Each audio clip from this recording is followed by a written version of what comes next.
Yes, we're back on track, back online. There we go. So then, once again, thank you so much to Rosalina and Nan Sebastian, for this time of invocation, for us. It's always really important to be able to start off with the day's energies, yes? So we're going to start our first panel and forum, yes? And I would kindly like to share that in this initial panel, we're going to have three guests, high caliber guests from three different nations. When I'm going to ask here on stage in just a moment, I would just like to start off by saying that today the work is focused on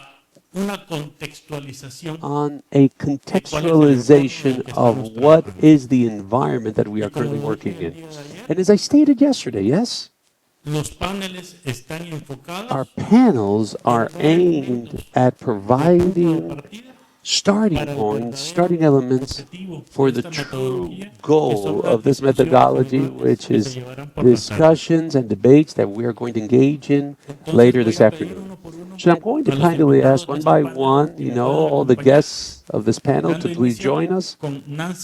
Starting with Nancy Okail, who is the President and Executive Director of the International Center, the Center of International Politics. Yes, Dr. Okail is an academic, defender of human rights. Yes, with over 20 years experience working in subjects of human rights, democracy, and security in the Middle East and Northern Africa. Yes. In 2020, Okail was named as the visiting researcher at the International Political Center, the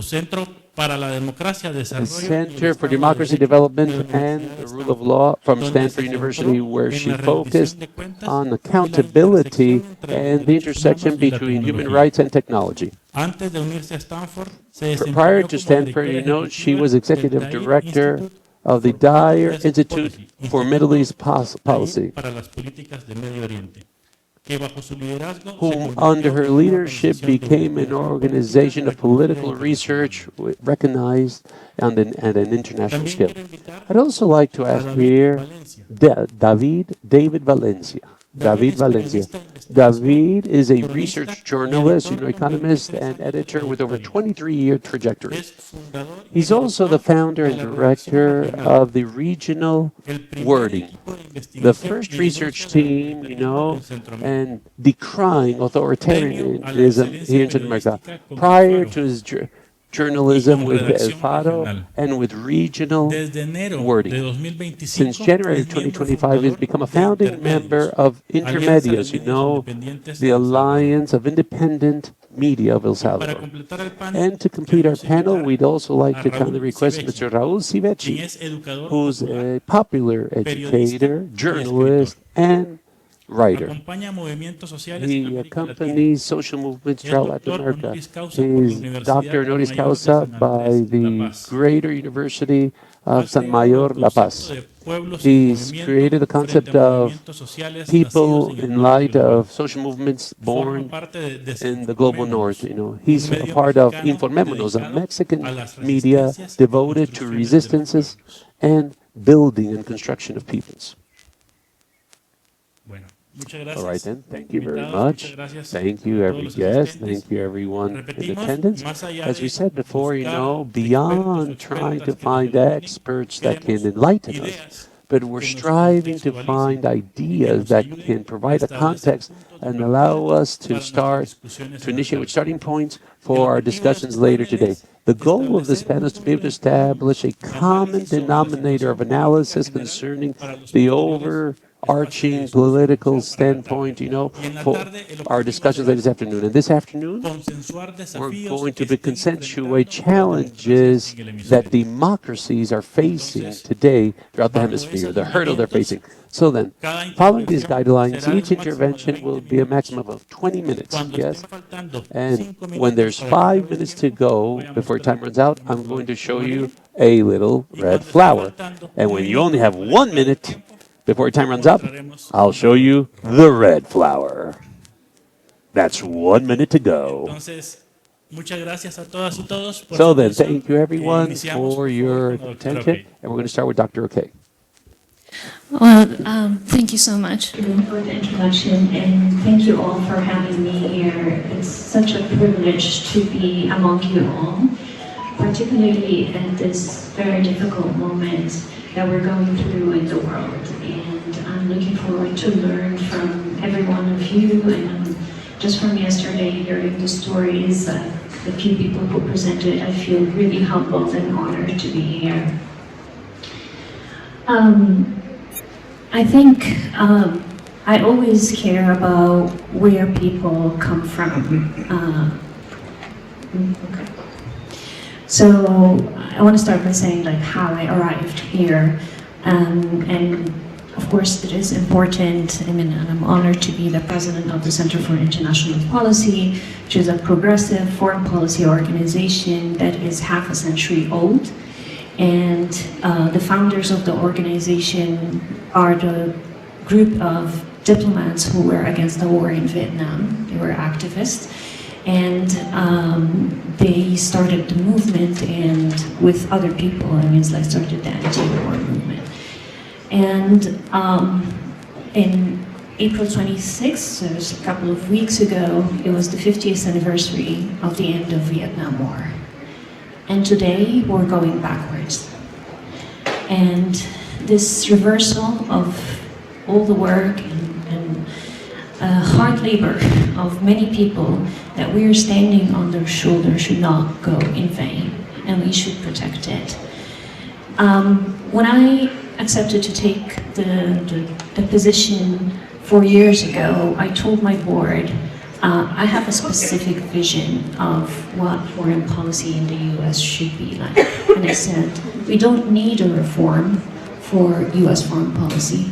We need a paradigm shift of US foreign policy. A complete reversal of the framing of arms for peace, the increased militarization, the precarity of economic policies that is causing poverty around the world, and many other things. And the reason why I understand this very deeply is personal, because I came to the US because I was sentenced to prison, to 5 years in prison in Egypt. And Egypt is one country that's presented here, so I present the Middle East. I started my career working on military corruption in Egypt under Mubarak. And somehow that did not sit very well with them. It wasn't their vibe.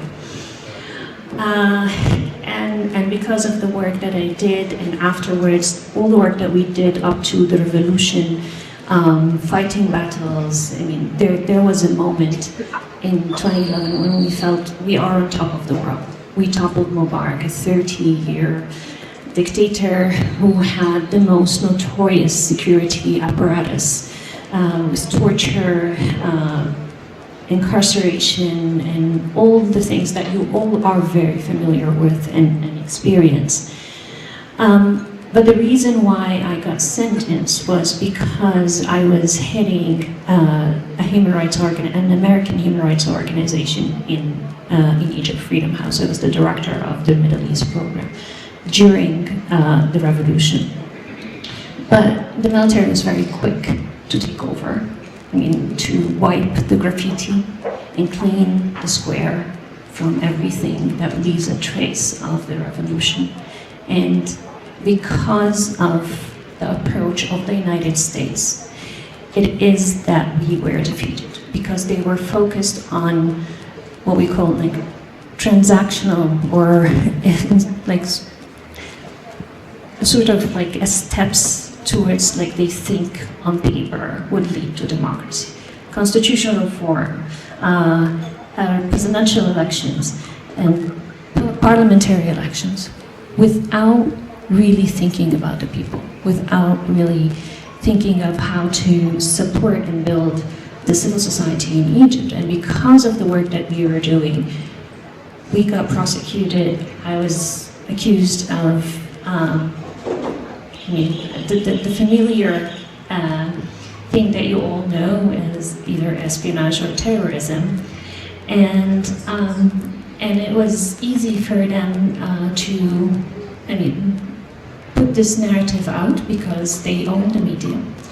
And I'm just like telling you slowly, like, what are the things that we are seeing and the parallels that I'm going to mention about what I'm experiencing in the United States right now under President Trump.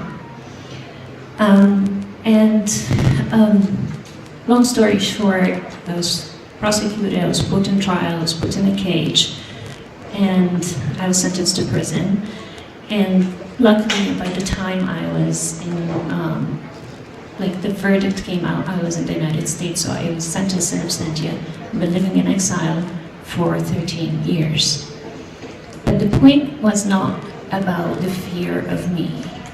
I think the point is to send the message by the Egyptian government that if you're going to take the route of human rights activism and fighting for democracy and freedom, this is where you're going to end up. That picture of us behind bars is the point. Now, fast forward today, and I really, really am grateful for FOCO and for Global Exchange for holding this, this convention at the moment of urgency. But the moment of urgency did not start today. It did not start with Trump. It did not even start when genocide was unfolding in front of our eyes in this day and age, and we're watching. I was in the West Bank and in Gaza and in Palestine and Israel in January. You cannot be there.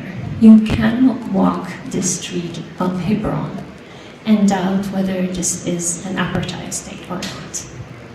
It is not possible to see it. I was going with friends who are activists from Israel and from Palestine, but they were white, and I'm Arab. I was not supposed to walk with them in those same streets because there is like a certain lane. I think there's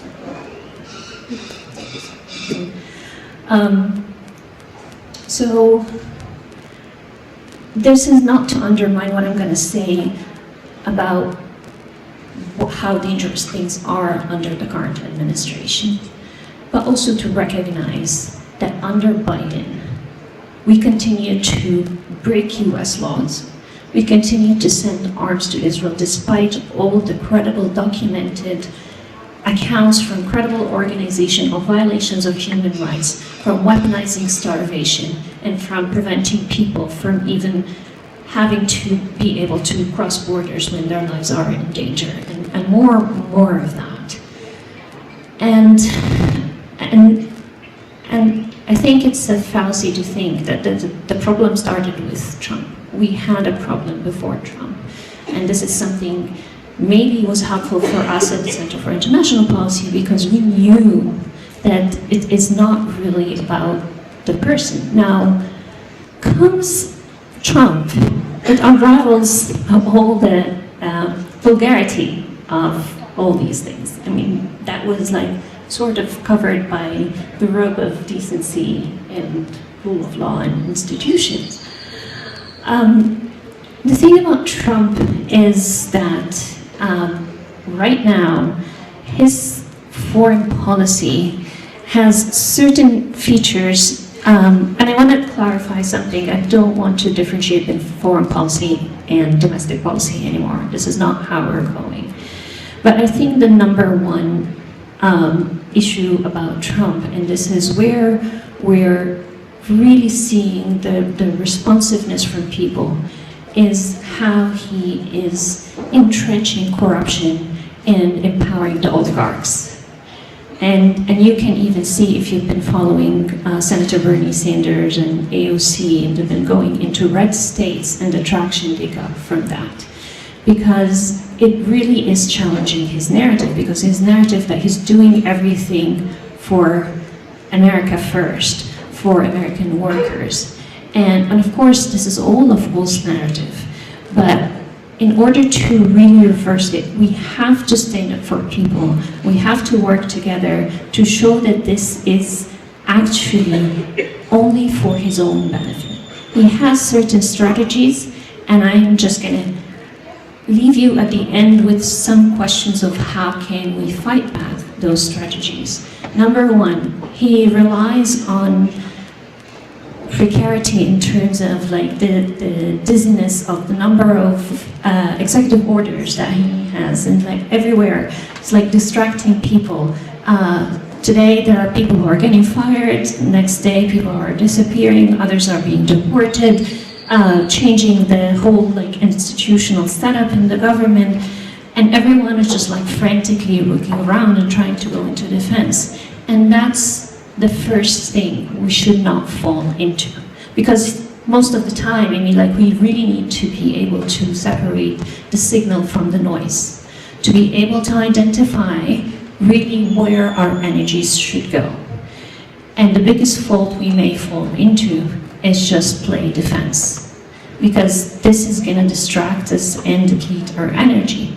And the strategy for CIP that was even adopting from well before Trump is that we, as the progressives, we as the left, we are missing a lot of things.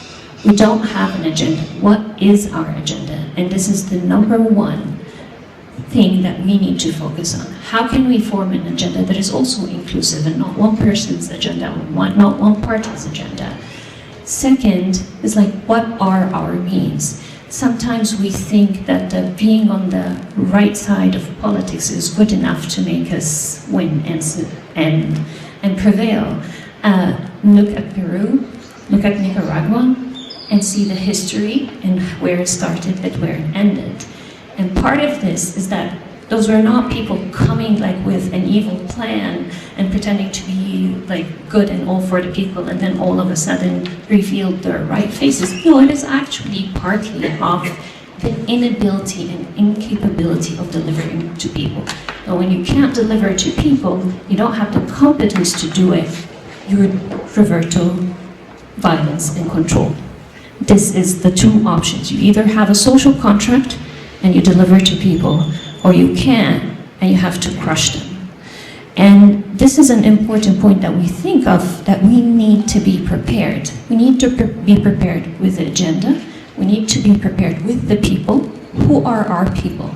Are there people who are ready to be there and take the positions? In Egypt, one of our faults is that the movement, because of the political repression, the movement came from the human rights organizations and civil society, who thought of politics as a dirty game. So we don't want to, like, we want to wash our hands from it. So it only left some who were either opportunists or, unfortunately, competing against each other rather than consolidating. And this goes the same to civil society. Unfortunately, right now, I mean, there are amazing people working so hard for the urgency and doing very important work. But because of the moment of the emergency, because of the urgency, they tend to compete with each other. And this is one of the first steps to failing. And this is partly not a fault of the civil society, it's also a fault of the structure, the funding structure that we have for civil society, which is elitist, and the first ones who get the job are the ones who are known, who are, I mean, most of you already know all these things. So those are like several things that we need to be careful about. And I don't want to delve into how bad Trump is, you all know. But I want to just also be able to, we need to call him and address his false narrative. What Trump is doing with the economy, for example, and the tariffs, that's not protectionism. That is using tariffs as a coercive tool. He's basically turning diplomacy tools into a violent tool that is really pushing governments around the world to do the things that he wants them to do. I was in Taiwan after he talked about President Zelensky saying that he is a dictator. And people in Taiwan were terrified. I mean, if this is happening to Ukraine, what's going to happen to us? And people started realizing, oh, there's no favorite child anymore for the United States. And the first knee-jerk reaction there is increase the defense budget. And it's also what Trump wants, expanding the US defense budget and expanding the arms sales around the world, which means that other countries have to increase the defense budget to be able to import those weapons. The same thing in Japan, the same thing everywhere. And the outcome is an increased expansion of militarization around the world and a reversal of many ways to work against this for a long time. Now, I want to be mindful of the time, but I just want to also caution about a few things while we're doing our work, and actually hope to think and learn from you on how to do that in our journey to fight this back. One, we need to speak to people with a promise, a credible promise. Unfortunately, again, because we started from a position of a movement of human rights, and then this is self-criticism, it's by definition a movement that's defined by victimization. We're being tortured, we're forced disappearing, and all these things. But we need to show people that we are winning. People will sympathize with you if you're being violated, your rights are being violated. They will join you when they see you winning. We've experienced that in Egypt. In the first 2 days when we were being shot at and friends dying next to us, and people were worried, were scared. But when they saw that iconic view, if you remember, like the older ones over here would remember that iconic view of the bridge with the people pushing the security vehicles, people came. People knew that there is something to win because they don't want to take risks. And the one thing we need to be clear about, there will be a price. I personally paid a price that is not comparable to all my colleagues and comrades. I mean, I was sentenced to prison. I was separated from my twins for 9 years. I lost both my parents while I'm in exile, and I didn't get to say goodbye. But we must know that the price will be paid anyways.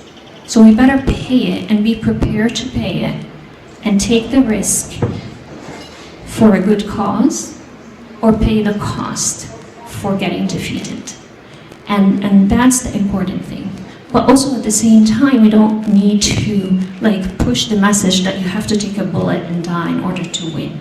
We have to, one of the most amazing experts in nuclear proliferation. I went to visit her when I was starting a program at CAP, and I talked to her. She was giving me her advice and everything. And as I was leaving, she said, "Nancy, I know this is going to be hard. Do it when you're having fun. When it stops being fun, stop doing it." And I hope we have fun doing it. Thank you.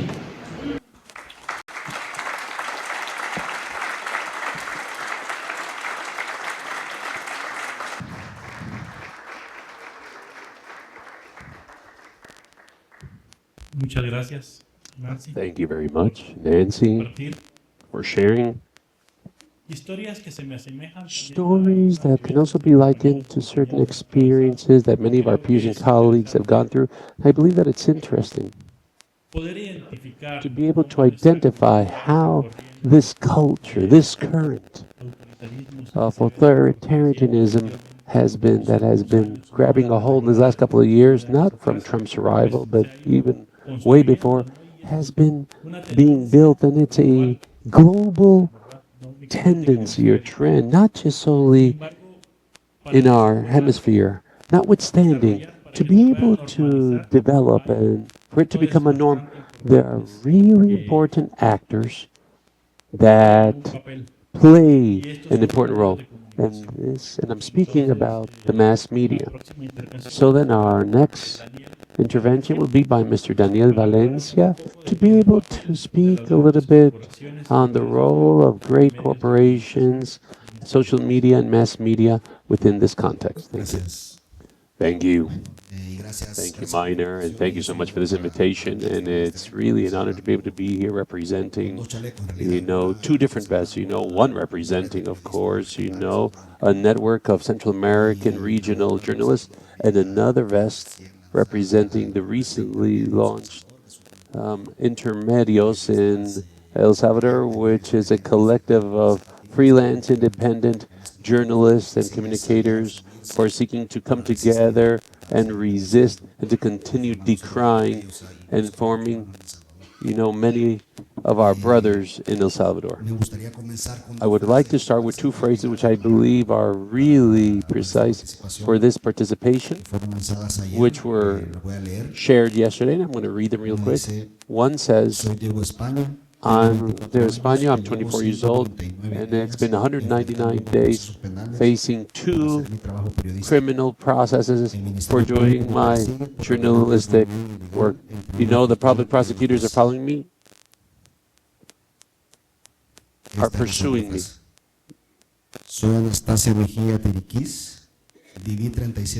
I've been living 37 days of arbitrary and to decry the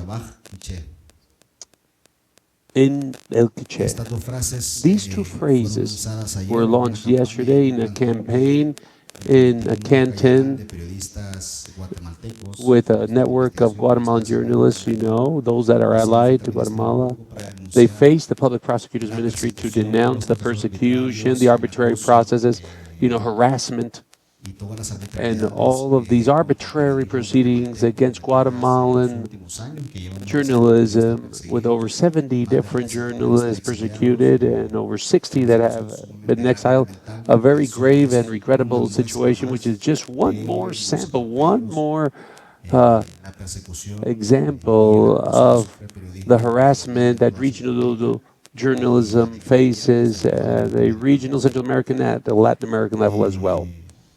A couple of days ago, we commemorated, the Global Day of Freedom of the Press, and just for a brief review for those in South America to share what is the state of our press here in our countries. And just in a quick summary, in 2024, in the majority of nations throughout our region, the cases of harassment, persecution, and backlash against journalists, they exceeded, previous years. And 300, 400, 500, 600, 700, over 800 cases of the press in El Salvador. Just one, my country alone, El Salvador, last year, it exceeded the last 7 years with over 800 aggressions against journalists, And the same pattern is in each and every nation. About a week ago in Peru, the collective of independent media, allied with the press in Peru, they launched a lawsuit, against the reform of the Peruvian constitution, for the muzzle law that limits journalists, under threats of prison, and seeks to suppress the media, in which they are also under attack in that nation. Mexico is probably the most violent country, to be able to exercise journalism, because of the persecution and state harassment, but because of organized crime that dominates territories and that threatens and murders its journalists. Honduras and the region, one of the most violent, against those who carry out, the journalistic profession over there.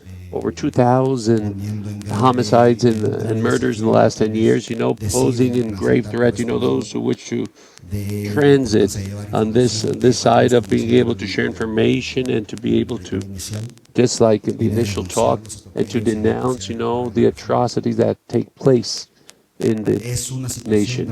It's a very dramatic and chaotic plight in the region, not only for journalism, but also perhaps one of the trenches most highly attacked, but it's not the most attacked. However, it's completely cross-sectional, attacks, authoritarianism, populism, and all those that are now using exerting power, employing them to be able to conquer more power and to attack the most vulnerable people is total, and it's affecting us all the same.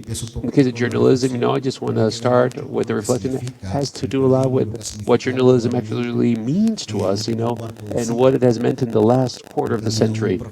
I had a university professor, may he rest in peace, writer, Francisco Andres Escobar, who used to always say that we are the sum of all that came before us, of the acquired knowledge, of our process, the formal education in our family, formal education in private and public institutions. They fashion us, they mold us to do and become what we are today, and the work that we're carrying out, in the public square. In the case of regional journalism, and Central American journalism, this has a lot to do with the background of journalism. We come from the decades of 60s, 70s, and 80s, even in Guatemala, of serious social and armed conflicts and of civil wars, even, in which, censure would reign, military officials would reign, and everyone was afraid to disseminate the words, or be able to engage in political discussions. This was banned. We come from regions where we were violated, where we were massacred, where we were restricted with all the human rights. And towards the start of the 90s, we started seeing cycles of transformation, allegedly democratic, quotation marks, thanks to international consensus and the international decrying that a region like this could not go on, slaying to and fro as it wanted. Many countries started to emerge from their democratic bubble, and they started to give birth to the start of true democracy. And corruption changed, and it shifted in the last 30 and 40 years. Within this trajectory, journalism, prior to the construction of these democracies, perhaps it existed with many fears, but in the last quarter of the century, this new generation journalists, that learn and glean from journalism in Latin America and Colombia, a powerful school, especially for Central Americans. The journalism that's exercised in the U.S., much of the formation and training has to do with war journalists and reporters that came to cover that conflict, and 25 years later, they are the reference points of journalism in our nations, and these are the great reference points that have bore witness to a new involution. I have a 23-year trek in my profession. I remember that 15 to 16 years ago, many believed, that one of the main issues of Central America had to do with organized crime, narco-traffic, and gang warfare, which back then and still are, there was the main focus of concern for the majority of the population, impoverished nations, with no level of optimum development for their societies, generated enormous expulsion of people, especially in the Northern Triangle, that eventually the U.S., because of the ghetto conditions and the conditions of a lack of integration of those young people that arrive in a foreign nation with another language, it generated a subculture known as gangs, which eventually were deported towards the latter part of the 90s, generating a whole enormous drama throughout the entire Northern Triangle, with the exception of Nicaragua, but because of different migration phenomena, it didn't hit as hard as it did in the Northern Triangle. And this, once again, we are the sum of everything that came before us, This limited any social, journalistic development throughout the region, generating an entirely new ecosystem of repression, violence, and where very young people indeed, first with blades, followed by bullets afterwards. They implanted fear, rage, vengeance, and wars, slaying thousands of Central Americans in their sweep. As I said before, 16 years ago, many of the journalists that we now stated, of independent media or journalists, reporters that now play for traditional corporate press, we believe that was the main concern, and it was. I mean, the evolution of organized crime in Mexico and, the Mexican cartels, and then the taking of Mexican cartels versus the Colombian cartels. They threatened a region which is the belt of Central America, by which 80% of drugs consumed in the U.S., they travel that way, generating violence everywhere, just spilling blood to and fro. And if we add to this the presence of gang wars, through the entire region, controlling territories, of course that was the main concern. Of course that was the main issue. And it wasn't also the view of journalists, but every political class and government saw it this way. But each one with their own type of view, they use this, as a letter of presentation, to be able to submit their candidacy. And there we need to recognize that in journalism, as well as I do, there's a blame that we neglected an enormous challenge, an issue that was starting to bubble, that was starting to burn. Just like that crock pot, that started boiling, it was starting to cook, in the involution of the democratic transformation. If it was so burdensome to go from stadiums of dictatorial cultures, the first main symptom that we viewed in Central America that something was changing for bad happened in 2009, just barely 15, 16 years ago, when a group of military people make a coup in Honduras, they cast the president out to Costa Rica. And curiously, that act in that other Central America, for the Central America 15 years ago, generated for a group of presidents of the inter-American system, from the Central American international system, to protest, to decry, to demand the reinstitution of the president, condemn the coup government, and they issued a series of sanctions that they would not receive co-op funds, from the Central American Bank, that the countries of the region manage, those that comprise that group of presidents that protested, recently elected, the first president of the nation, Mauricio Funes, who, following his government, he was persecuted by over 350 million, and he perished, under refuge in the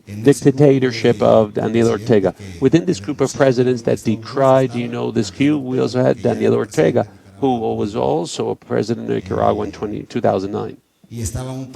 And a couple of other presidents as well, the one from Costa Rica, Oscarias, and a couple of other which eventually, let's say, there was no relevant background except to say that was a difference in Central America that didn't see the involution that would take place today, a complete involution in which the sum of organized crime and the sum of populist authoritarian regimes and the sum, and this is a very vital piece, a citizenship that was hurt and weary of all the corruption, the violation of the human rights, and unbelieving, not for independent journalism, but for corporate, or the legacy journalism, which historically, we all know and are fully aware, in every nation, generally, they don't always share everything that needs to be revealed. People just got fed up, and the explosion of this new technology of information and social media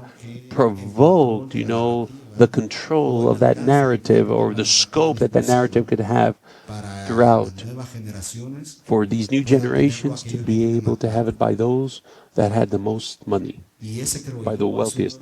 And I believe that this is one of the main challenges that we're facing today, beyond the persecution with which this conversation started. Now, when everything's just, inverted, head back up, when we have dictatorship, and in Salvador, the unconstitutional president of Europe, because the Constitution banned them from being reelected in 6 articles, but Besides that, he achieved to be able to become a candidate thanks to imposing in the Supreme Court, to validate his candidacy. All this narrative and propaganda of dictators come and slip in, very effectively than the sum of all of the mass media in any nation.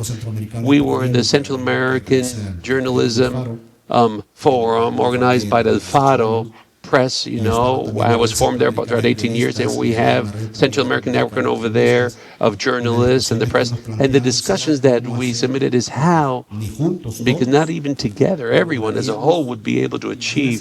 Can you imagine the best tweet, concerning a revelation of journalistic research? Not even everyone together, the representation of over 80-90% of Latin American journalists, not even putting all those accounts together of everyone present and of every reporter and journalist, could we break the bubble that Nayib Bukele has in their bubble. With our tweet and all our accounts, we wouldn't be able to overcome the capacity that he has with one tweet from his account to be able to implant a narrative.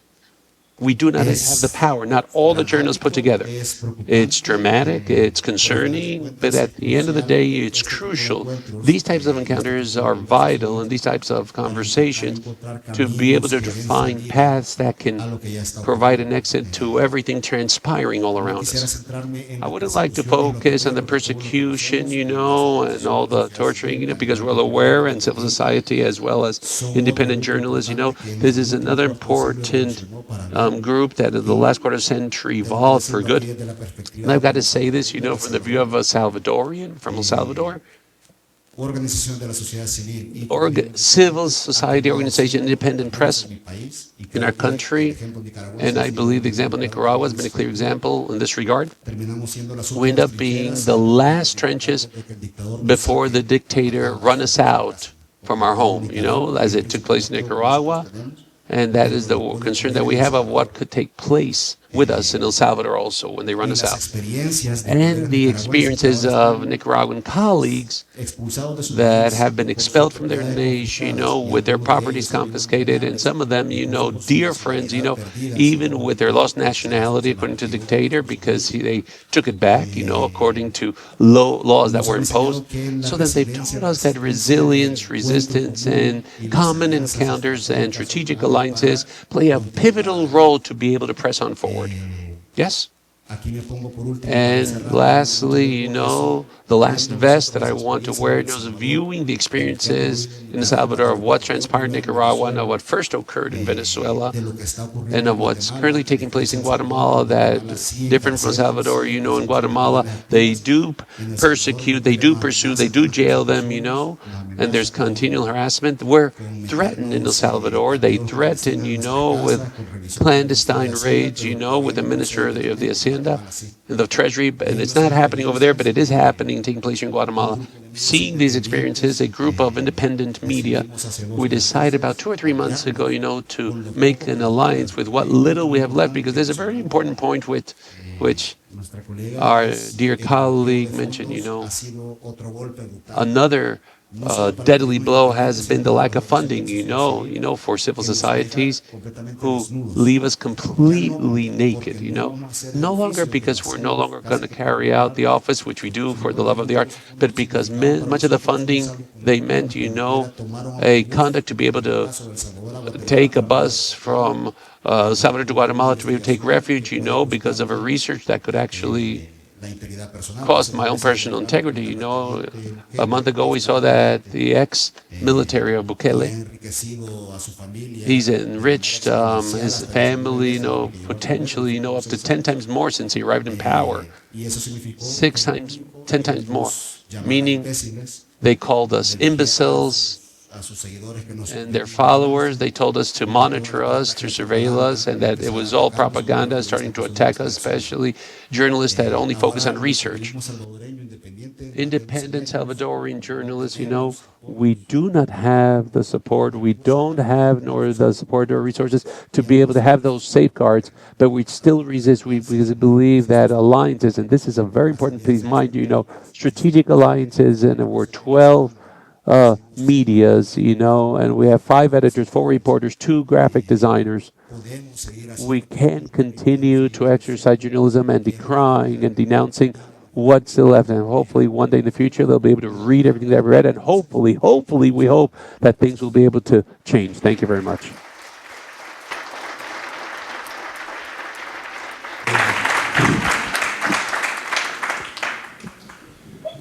Muchas gracias, Daniel. Thank you very much, Daniel. Y pues, en el transcurso del evento So then, tendremos throughout the event, we are varios going to momentos, have varios espacios many para different poder moments and spaces to be able to tanto discuss el and papel de la converse both the resistencia role del of the periodismo resistance alternativo of alternative como el papel journalism, as well de as the los role medios of tradicionales o traditional corporativos legacy para implementar corporate media estas dinámicas. with their Para role in cerrar esta implanting these dynamics. tenemos And to la intervención de close Raúl this Zibechi, panel, we have Mr. Raúl Zibechi, exponiendo su trabajo en la expounding situación his de los work in the movimientos sociales situation and of social movements throughout the continent. Thank you.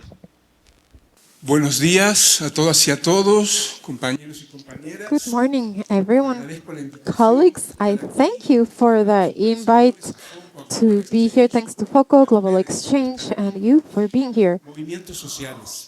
Social movements nowadays in Latin America, and for what I could see on the surface of the US, with the movements that are going through huge weakness scenarios of defense, of Incapacidad para salir, incapacity to go forward and manifest with all its intensity, or the intensity needed in a critical moment in this historical moment. y esa situación tiene And razón this para ser así. scenario has a background to be this way. It's not a casualty that movements are going through this. It's not of crisis, but of impossibility. Voy a hablar un poquito I sobre will las talk razones a de esto. bit about the reasons for En primer lugar, el this. capitalismo First of all, cambió profundamente capitalism hace changed unos 30 años everything aproximadamente. 30 years ago on a day, Y hoy tenemos un and capitalismo de nowadays we have de guerra contra los capitalism pueblos. of war against Hay the un peoples. There's a geographist of the US, David Harvey, that says por robo, por despojo. because Los compañeros things zapatistas are hablan being de Cuarta taken Guerra from us, Mundial contra los and pueblos. they're talking Los nombres about son los World menos. War Lo que with sí hay es our un Zapatista acoso colleagues, and permanente there's para permanent desplazar harassment y to apropiarse tear de la apart madre tierra and para take convertirla over en mercancías. Mother Nature to make it merchandise. That's the main way of accumulation of capitalism all over the world, and it manifests in cities, in Una brutal gentrificación que brutal expulsa gentrification that a la población exposes fuera the de la population Ustedes lo viven en las outside to ciudades, the outskirts. You live that in the cities, mining with all the mining complex that's taking over with people and Mother Earth, grandes obras de and infraestructura great hidroeléctricas, infrastructure, hydroelectric airports. Guatemala is the place where hydroelectrics have taken over and been deployed, and mining. grandes emprendimientos Great de entrepreneurships monocultivos, of carne mono soja, o soya, farming, etcétera, soybeans in the south area, etc. And this son el despojo. is Y para being despojar a un taken pueblo from us, and to hace falta amenazar. take things from No te people, despojan, no te roban, conversar. you are threatened. It's not spoken to you. Y ese es el They papel de are los políticos. Para un sistema threatening que you, acumula and this is the word es ideal, of presidente plundering. Bukele And está para Bukele país a la is there to open his country for mining. His objective are not jails, that's his means, but como Novoa, Milei ¿verdad? and Que son Trump los are ejemplos claros del the clear examples of En segundo this. lugar, And está actuando sobre los second territorios place, de los pueblos. the Es people un complejo que are me gustaría in a describirlo un poco complex porque está presente that en todas partes. Es el I'd Estado, like to explain o sea, because las it's all fuerzas over the armadas, place. policiales And the armed forms and the judicial body here, the public prosecutor's office that attacks people. And they do it, I wouldn't say in alliance, but in convergence with organized crime and with the support in many places, at least, of churches, Christian evangelical churches, neo-Pentecostal, and I see these in the Brazil favelas, in Mexico, in Guatemala, and in Mapuche territory in Chile, or Mapu, Colombia, etc., etc. So then, it's not a casualty, right? There's a system of convergence with this violence against people, and that in great measure explains that people are on the defensive side.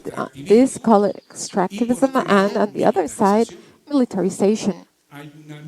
There's a mine in the south part of Mexico, Chicomucelo, that has been deployed with organized crime to the whole population around. So whole communities were murdered so the mine would work well. So the mine will work. And in each country you'll find examples of this where organized crime works synchronized with militaries, judges, and business owners, big companies, multinational companies, or in the case of Guatemala, also farmers. In Honduras, drug dealers, and those that grow palm tree oil and in the Garifan area. So they have these perverse ways to have our people in a defensive scenario that's very strong, because it's not just the harassment, violence, kidnapping, deaths, and murders. And the system today, and I believe the Gaza Strip is an example we should look to.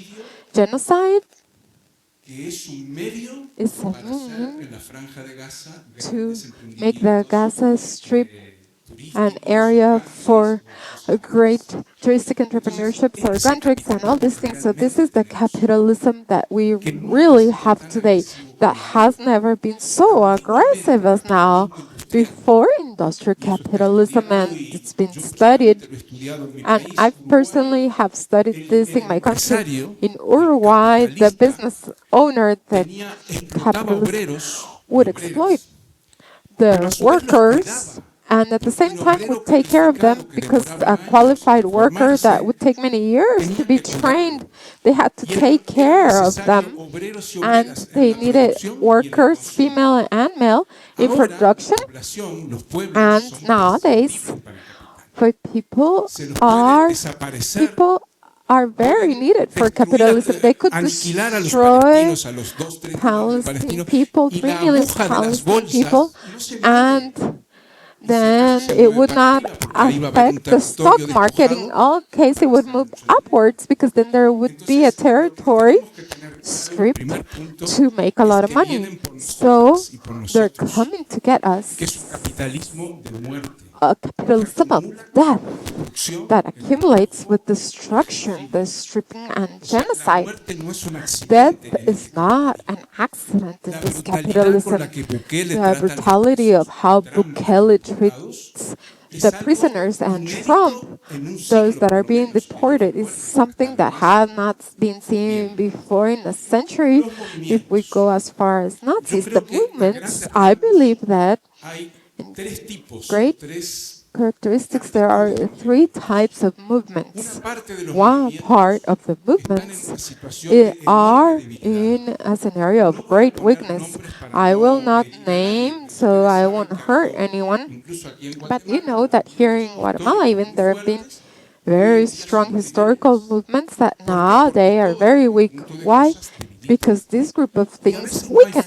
And sometimes there's no strength to go beyond the experience of new generations. And many times there's no capacity to do so. And we have a great amount of movements in our continent that are practically inactive.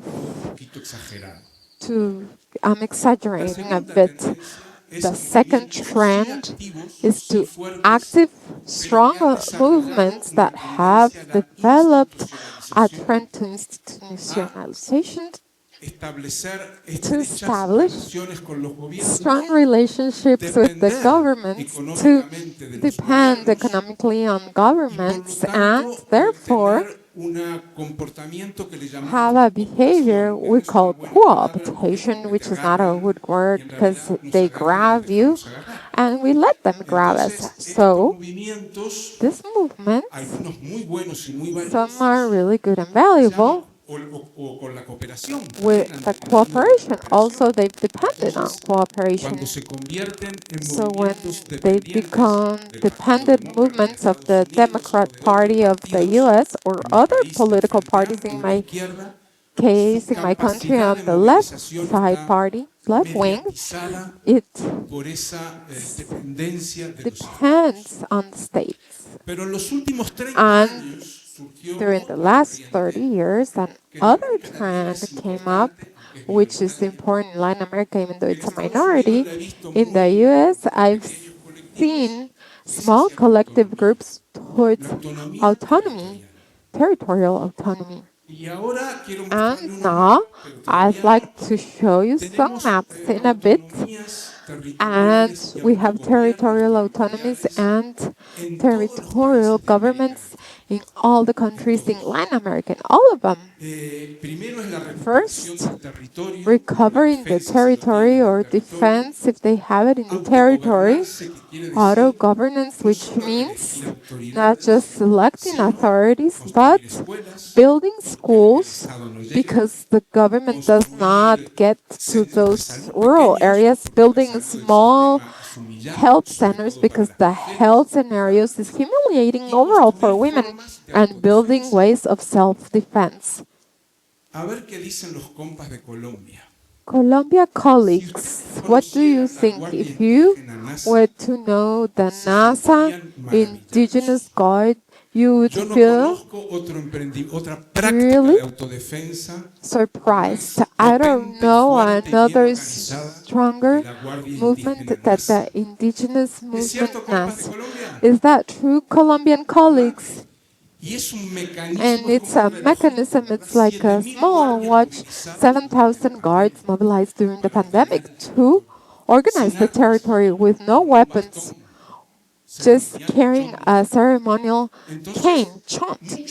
And many people in Latin America are going through need towards autonomy.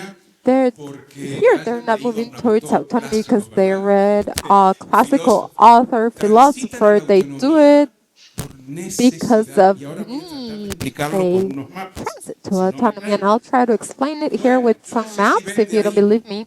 I don't know if you can see from there, but these here, that's black, it's the Brazilian Amazonia legal. Its name, 5 million square kilometers, 50 times, 49 times the surface of Guatemala.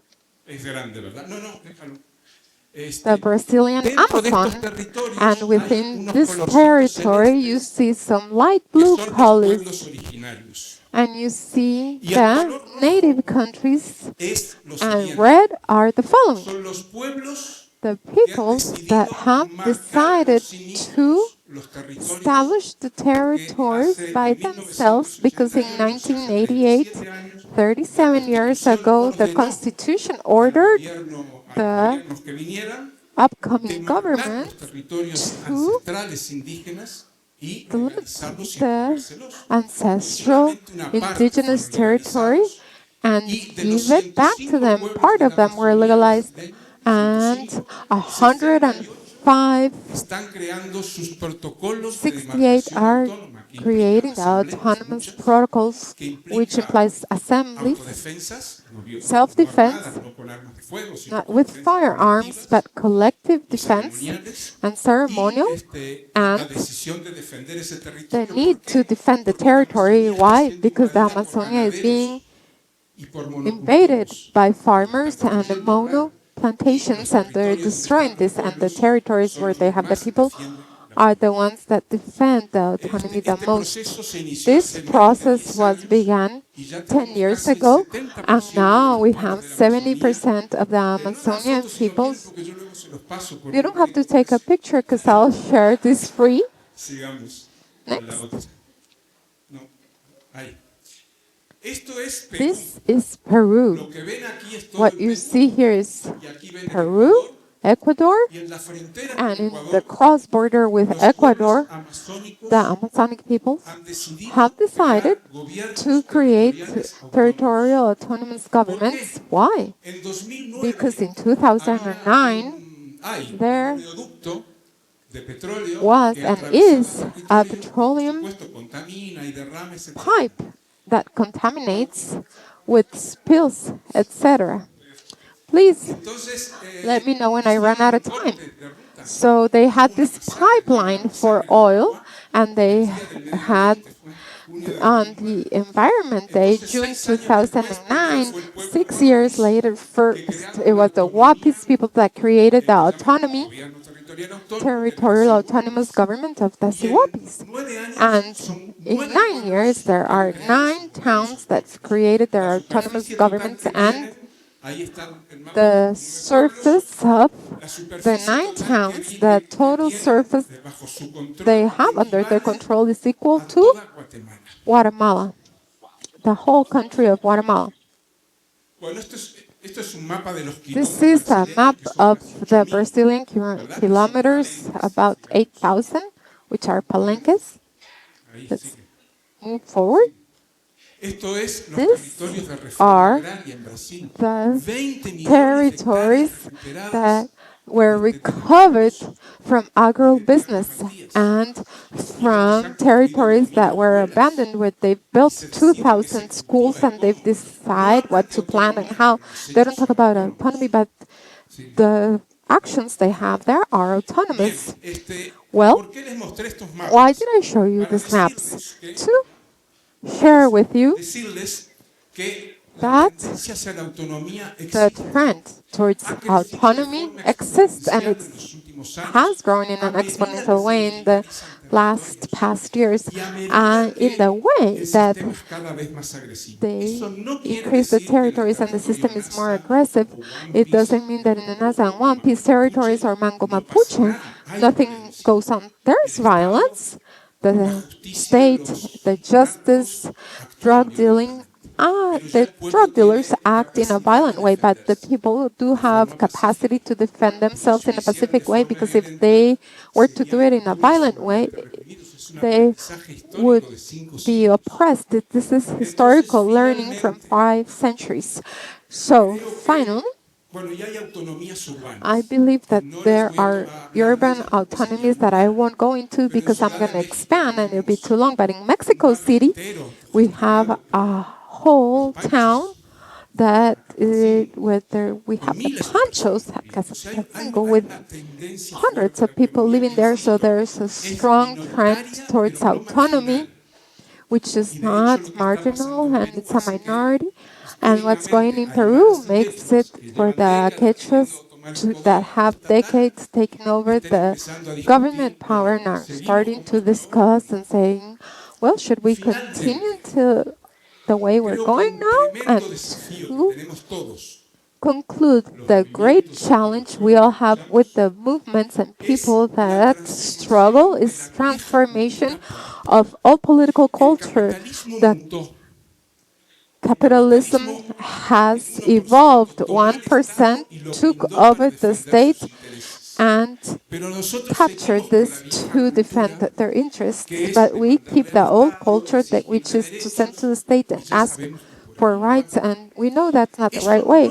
But that does not mean that we don't have to demand our rights, that we have to give up everything. It means that, for me, que hay que equilibrar we need to find a cuánto esfuerzo balance. se le pone How much a las relaciones con el Estado strength we should put with relationships with the government and negotiating with a political party, and how much strength and time we dedicate to building our own education, health, and y yo creo self-defense. que el desafío So principal que tenemos en este the periodo main challenge es we have in this actualizar period y is to adecuar update la vieja cultura and política. amend the old Pero esto political no se va a culture, hacer de but forma this racional, is sino not going to be espiritual. done in a rational way, but Porque spiritual way, las viejas because estrategias, ¿quién the las old definió? tragedies Y yo that vengo de ahí. were defined by Los Kelly, comités the centrales.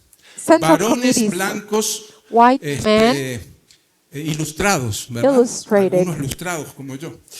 Entonces, and some esa es la bald vieja like cultura myself. política. But this is Ahora, the old las political nuevas culture, estrategias las irán and definiendo these básicamente las mujeres y los new jóvenes. strategies will now Y be no de defined forma by women racional, and youth sino en groups, sus basically, cocinas, not en in sus a rational way, rituales, but in their en su kitchens, in their espiritualidad, rituals, que their es fundamental, spiritual porque life, esto no which se is cambia fundamental because this is racionalmente not going to solo, be changed in a principalmente rational de way modo by racional. itself or in a rational Y way quiero mainly. terminar con esto. And I'd Pese like a las to wrap it up with dificultades, this. tengo mucha esperanza Regardless the y tengo difficulties, mucha I have a lot of hope and happiness y de ver to go en through los Latin 30 America últimos años desde el and lanzamiento see zapatista that del since 1 de enero the del 94 last 30 se han years of the multiplicado las Zapatista autonomías. movement, No porque estén the imitando a otros, autonomies have been insisto, por unified, not mera because they're pura necesidad. imitating Muchas others, gracias. but because of need. Thank you.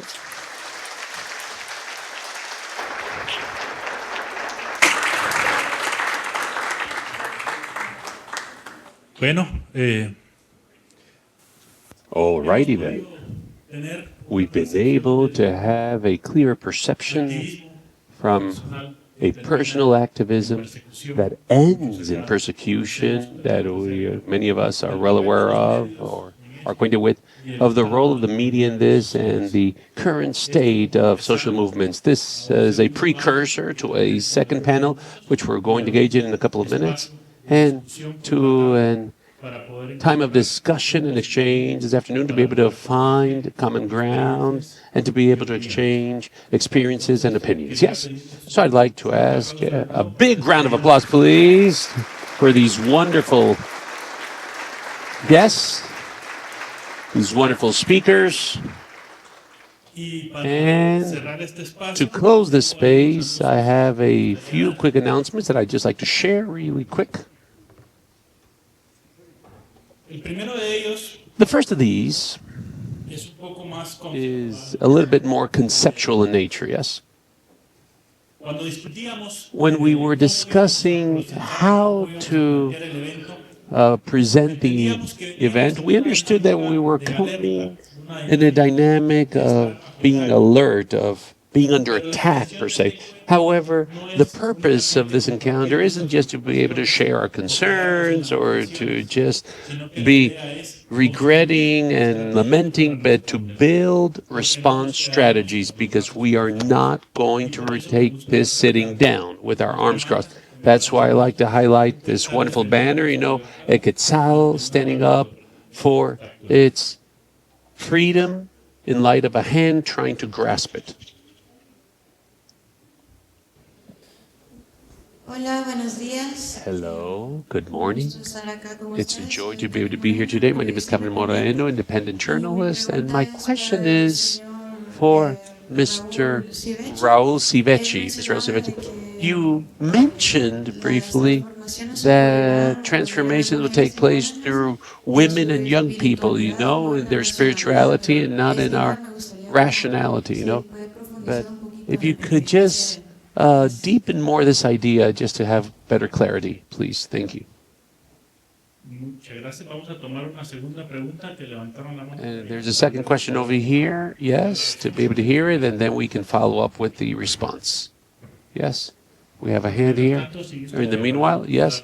Mr. Raúl, would you care to respond to that Muy breve, query? ¿no? Esto que Yes, yo real decimos briefly. es Well, una I'm about to teoría. say this isn't a theory, all, but this is something that I'm witnessing, that I'm viewing in what I do pretty much on a daily basis, which is to go through territories and different peoples. What I'm seeing is that today, in the most Están las mujeres. highlighted place, we have Eso no es una women. teoría. And this isn't a theory. I see this on a daily basis. Y veo que They are además standing las out. mujeres In addition to this, jóvenes, young a veces people, cuando as young women, and sometimes young men, they act in a different way. En los años 70, en la Like actividad in de la vanguardia. the 70s, I was a militant, I was in the military at the forefront. And what I'm seeing is that women can connect much more swiftly with the cares of life, of people such as Mother Earth. They are the bearers of spirituality. I was recently, about 2 years ago, in a Guarani a community in Brazil, and I discovered, now in my old age, that the center of the community are the spiritual practices which they embody. It's not the common property of the ground or the land. That's something else. We could broaden this a little bit more, but it's just simply a confirmation of facts. If you check any movement today that's thriving, that's powerful, that's not necessarily in great number, but that's thriving, is the role of mothers and their daughters and sons in that community throughout the entire continent. This is a fact. Thank you very much. We have a follow-up question over here. Yes. Yes, thank you. I wanted to ask un Daniel, poco please, just a que little bit. el análisis que ustedes han hecho sobre esa fauna mediática contra la que tenemos que luchar, ¿verdad? Y hay Media fauna that we have to ejemplificados strive against. contra I was sharing with una a red tweet, como la de against the Okail, network, like pero ¿qué más Okail. hay ahí, verdad? But what else is there, ¿Qué se alimenta y cómo What se does it feed mueve? off Un and how poco does para it move? entender Just y to be able to dimensionar understand and to más allá de gauge, esos números que son beyond the absolutamente numbers which are contundentes, a absolutely qué nos resounding and enfrentamos. amazing Y that we're currently Zibechi, facing. por And favor, Zibechi, también please, cerrabas also, un poco hablando de las you also a little bit autonomías, concerning the pero un poco autonomies. preguntaría tu But I would just análisis like to sobre ask concerning your analysis articulaciones concerning que están dándose o articulations posibles taking dentro de place estos tipos de or movimientos un poco que possible ones within enunciaste. these types of Gracias. movements that you pronounced. Thank you.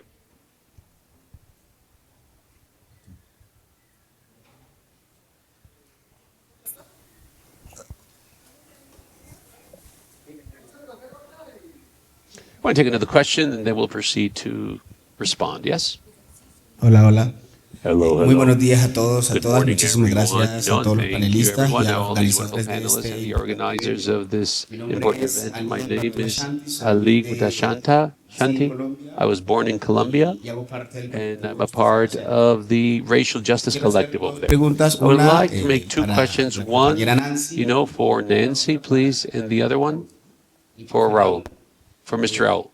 Profe Raúl, nosotros en Mr. Raúl, Colombia, in Colombia, tanto las comunidades indígenas both indigenous como las communities as well as Afro communities, millones de we have tierras tituladas. millions of lands, yes, En el marco de la exposición within the framework of what you just presented, and this phenomena takes place in a great part of the continent, or in certain nations especially. no es parte de It's not part of the capital game that many of these communities, especially constitutionally in Colombia, and there's an entire legislative process to ensure that we could have deeds, as capital reserves. Is there a way, a process? For example, Afro communities, the Colombians in the Pacific, they have approximately 6 million hectares of deeded properties, but the land and control of these properties is in the hands of the state and serving the great capital interests. And part of that domain is in armed groups, Any person that arrives there with harmful intentions there, they just grab the land. This, on the other hand, has generated, territorial disputes which are defended even by the same capitalists like President Santos. He's one of the flag bearers of the environmental agenda in our nation, and that they defend this agenda. However, this doesn't have any repercussions in better livelihoods for those who dwell in these territories, which is less and less. These are lands that people, since they are the rightful collective owners, people can't even dispose of it individually or at a community level. So then the discussion is quite complex, to say the least. Today, not even 5% of the Afro community currently reside in those lands, in that gentrification process that all of our theses in the 90s, they submitted that the communities, they were going to grow and move towards the great cities. And besides knowing this, the Afro movement, part of the indigenous agenda, today we have the results that we're living today. People living in the great cities, displaced, dispossessed, void of rights, housing, etc., etc. And the capitalistic agenda today, they celebrate those deeded lands.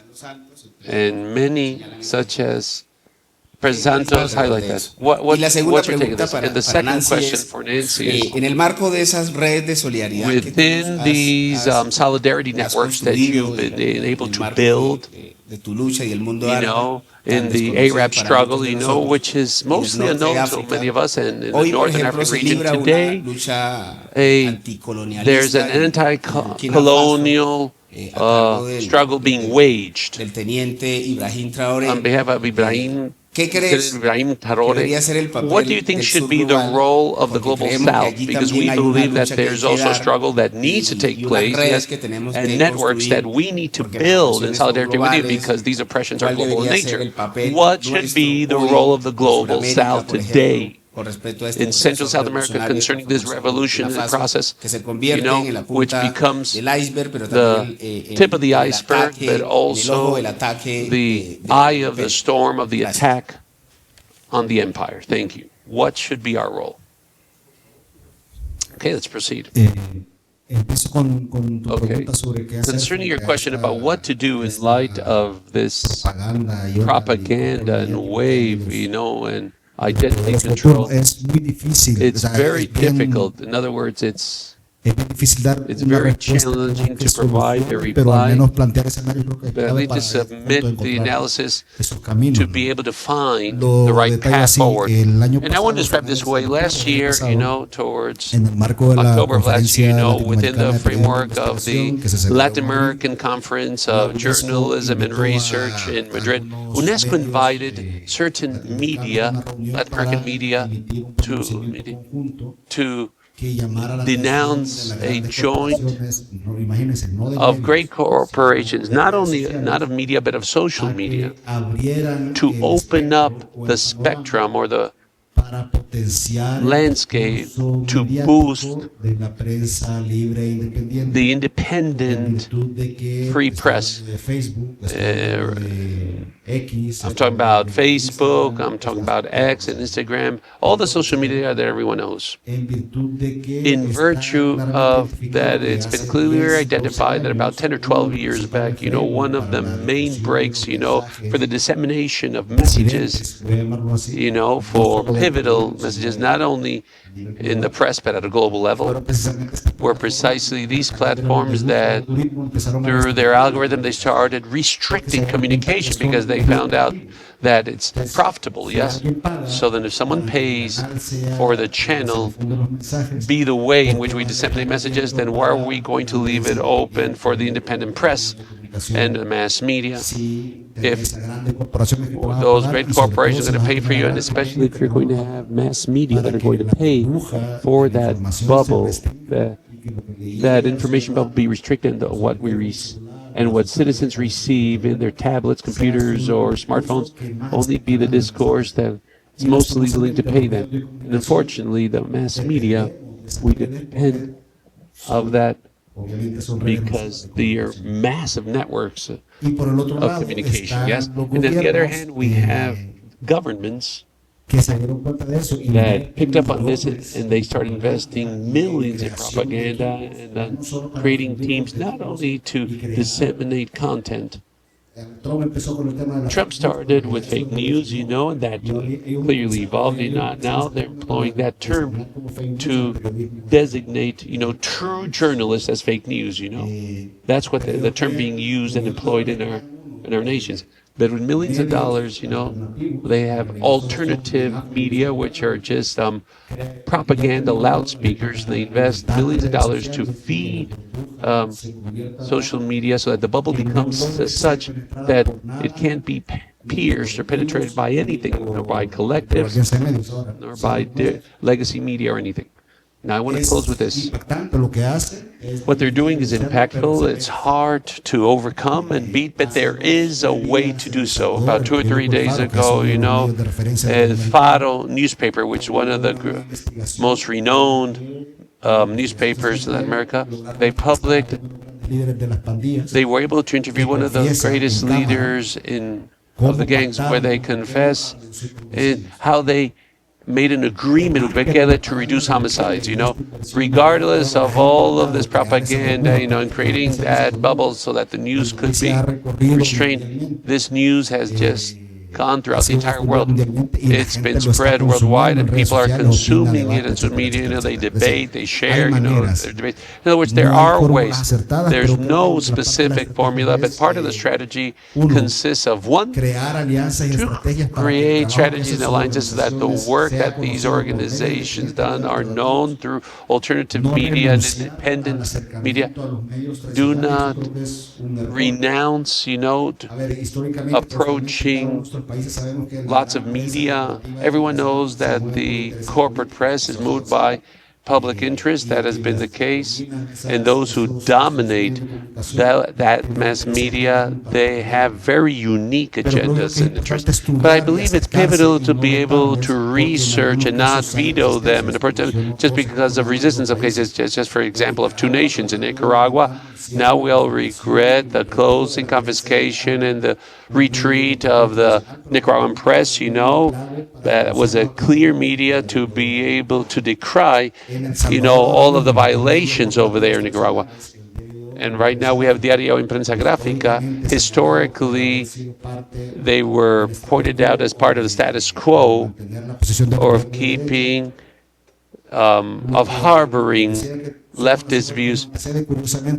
Curiously, that was a seedbed of what is now known as the Salvadorian press. That was a seedbed. El Faro came from the research teams of graphic press, and my generation of journalists, they took foliage in the media.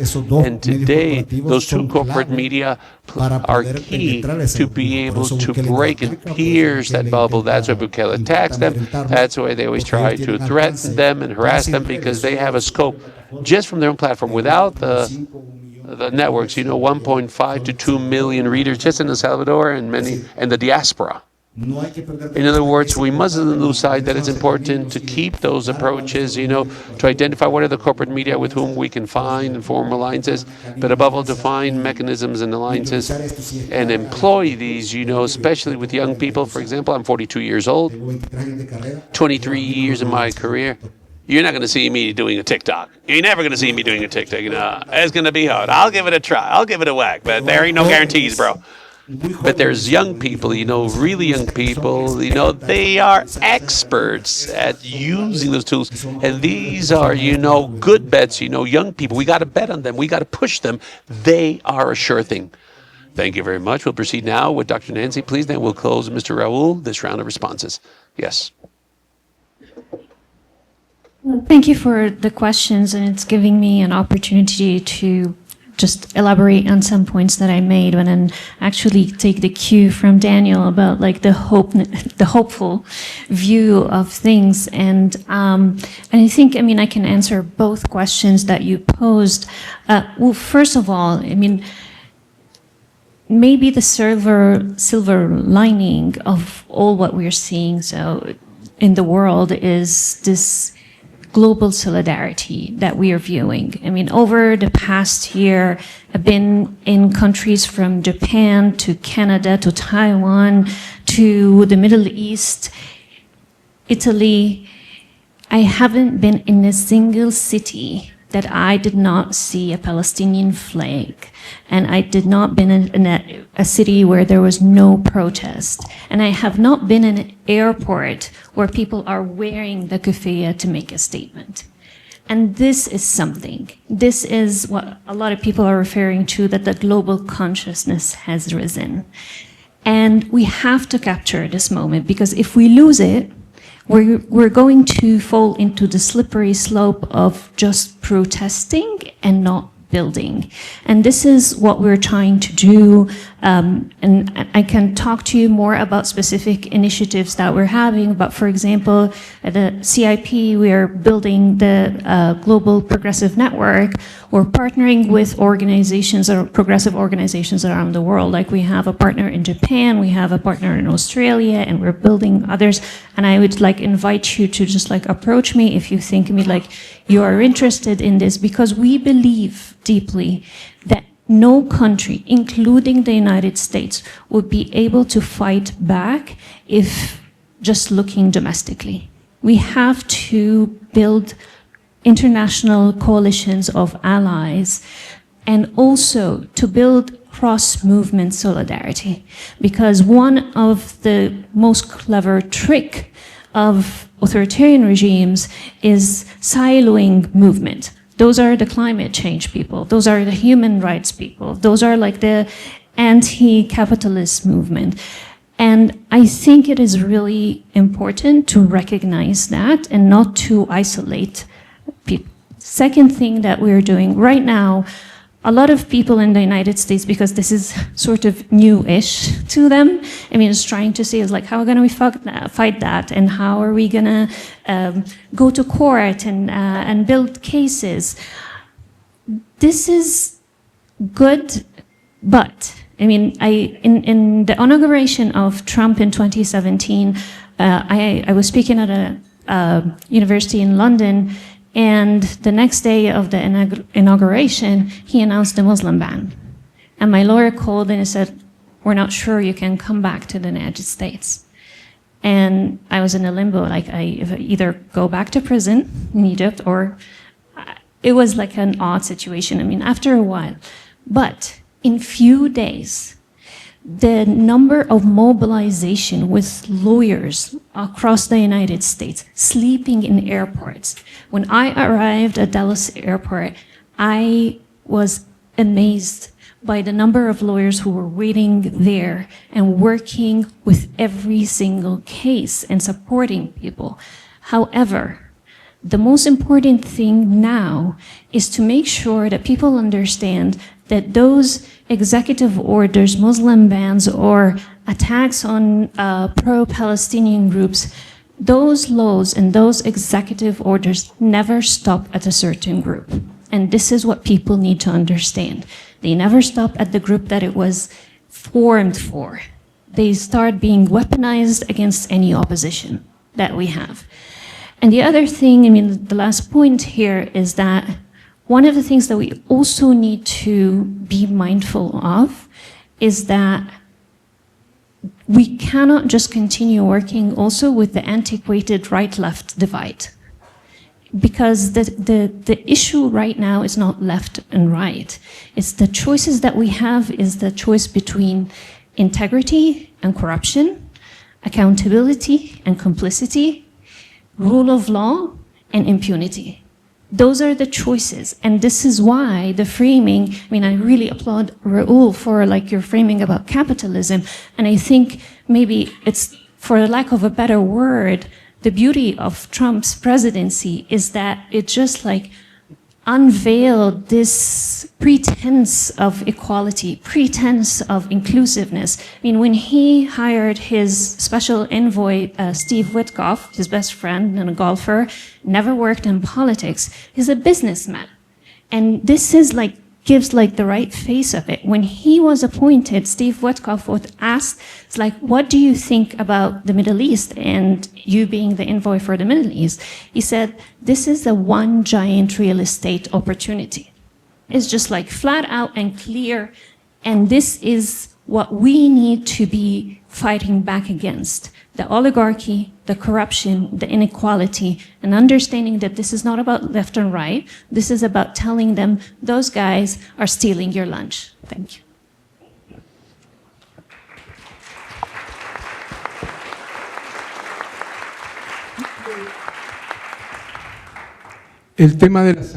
The subject of articulations is quite cumbersome. It's cumbersome because we're going through a period of transit in this regard. Previously, internationalism was highlighted by directors, males,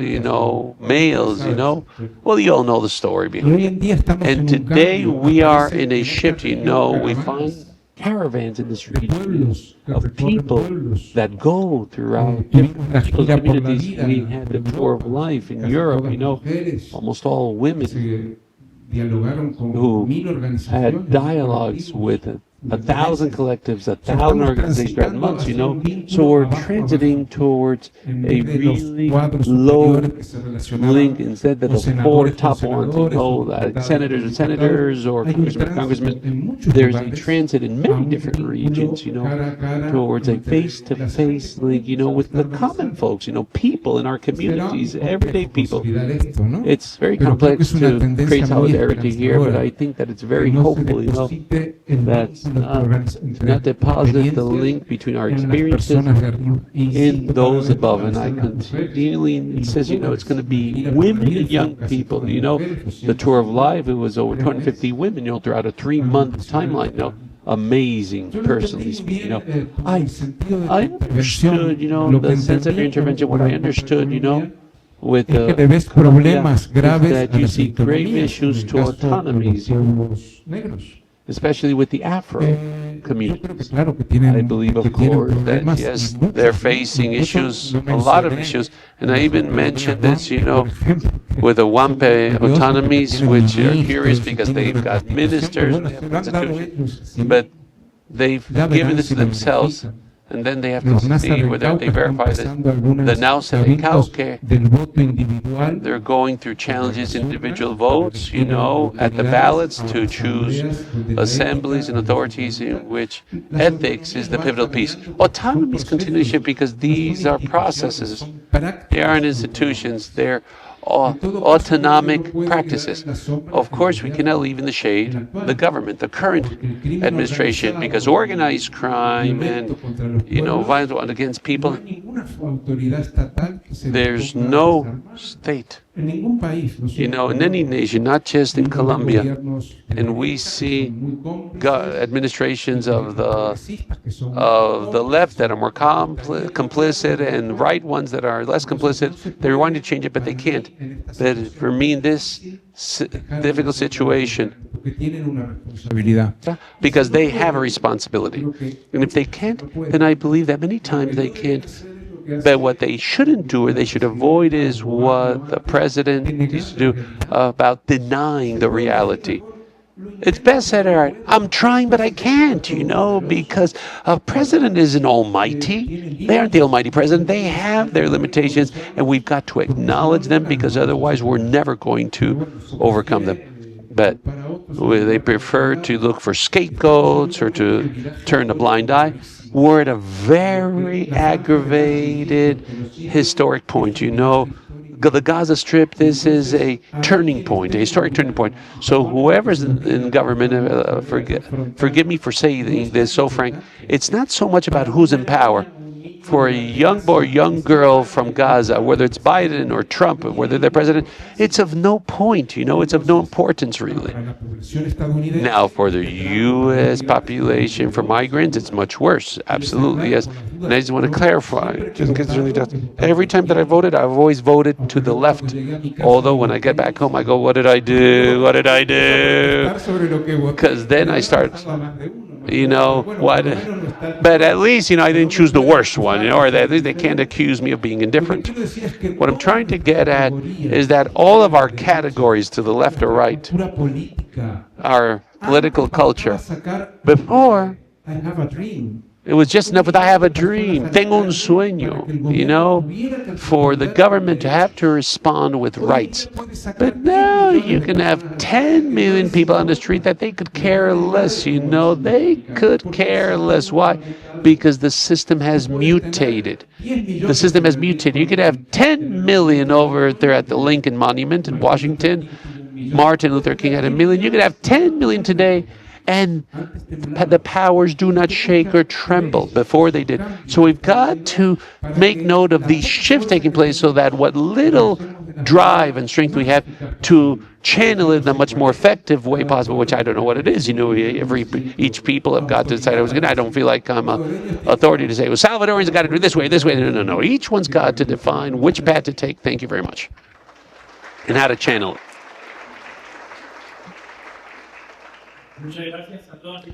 Thank you, everyone, for your queries, your questions. We know that there are more hands. However, we started just a little bit late today, and we need to recover the time, okay? Just a call for the next couple of days to try to be as prompt as possible here at 8 so that we could be here to start on time, okay? So then now to close our peers, please, a big round of applause once again for these wonderful presenters. Muchas gracias.